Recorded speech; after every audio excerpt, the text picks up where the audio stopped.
Did you know that crabs can teach you to be anti-capitalist? Or at least that's what the Crab Museum in Margate would have you believe. This centre of crustacean education manages to explore the subjects of capitalism, colonialism and the climate crisis all through the medium of crabs. And here is how.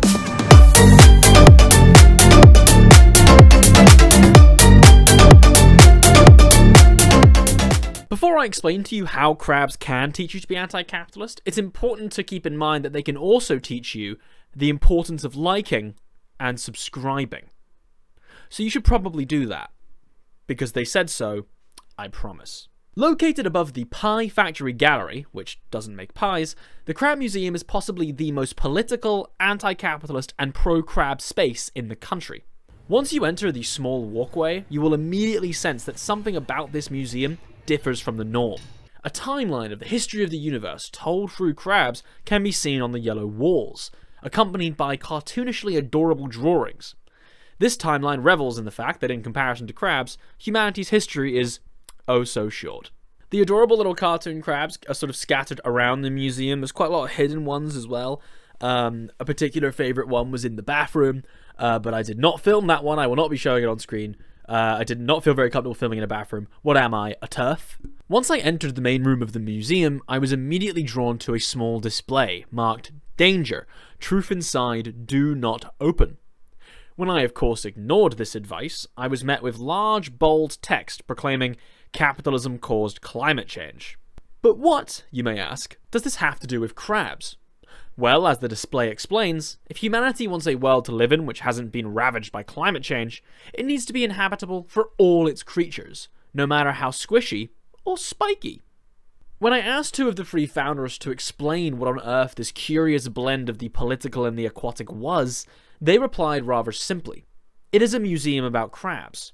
But it's more than a museum about crabs. We use crabs as a way to discuss all manner of other things, from science and history to what we humans call politics. One such area of politics that can be found in the museum is the display on Stephen Crab, the MP for Presley Pembrokeshire. To my horror, I learned that despite his name being Stephen Crab, he is not in fact a crab, and is instead a Conservative member of the British Parliament, with a horrible right-wing voting record. And I simply will never trust anyone again. The founders also claim that Craig McKinley, the local Conservative MP for the area, once actually visited the museum. Apparently he was only inside for about 45 seconds, presumably he took one look at the politics on display, and deciding, like a hermit crab that's outgrown its shell, that it was time to move on. Another quite fun part of the museum are these meme postcards all about crabs. But don't worry, these aren't your average Elon Musk Twitter memes to be found. These are actually pretty decently funny. A personal favourite, of course, is the one that I actually bought when I was there. Right there. It really do be. In addition to politics, climate change and memes, there are history lessons to be found in the museum as well. There are many angles from which thinking like a crab can find you at the door of colonialism, one of the founders told me. A small green side section of the museum features banknotes and coins from various different colonial colonies from various different colonies under the British Empire. One such example is a banknote from the Cayman Islands, a British overseas territory in the Caribbean, with images of crabs alongside the vision of the late Queen Elizabeth II.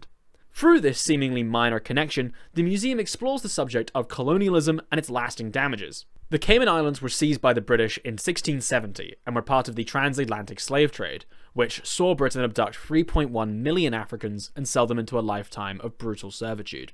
The display argues that humans try to borrow from the natural world, in the hopes that some of the qualities associated with animals will rub off on themselves, be that the British bulldog spirit or the US's eagle of bravery.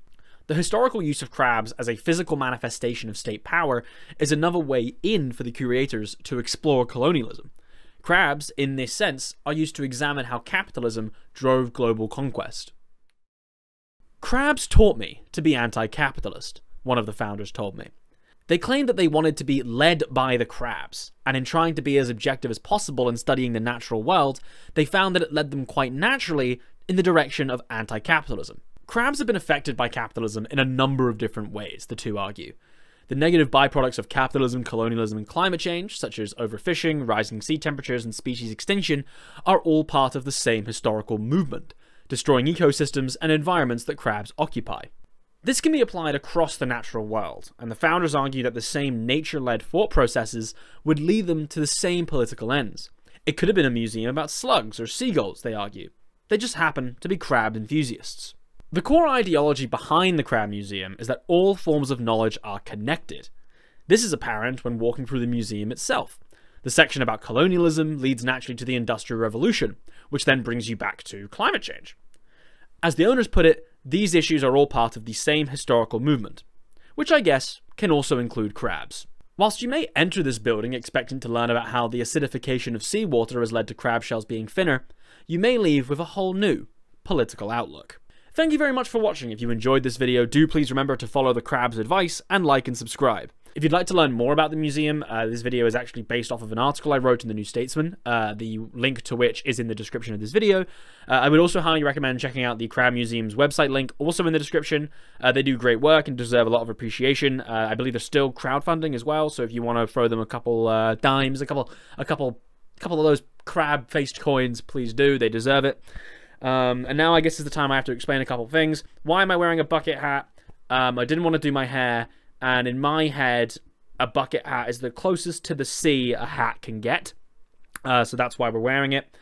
And just in case I haven't managed to, in the edit, fit in that clip of Danny DeVito and Charlie Day talking about them being crab people, I'm going to end the video on that. So, if nothing else, I hope this video has made you truly want to become a crab people. The street, we're crab people now. We're crab people now? Yes.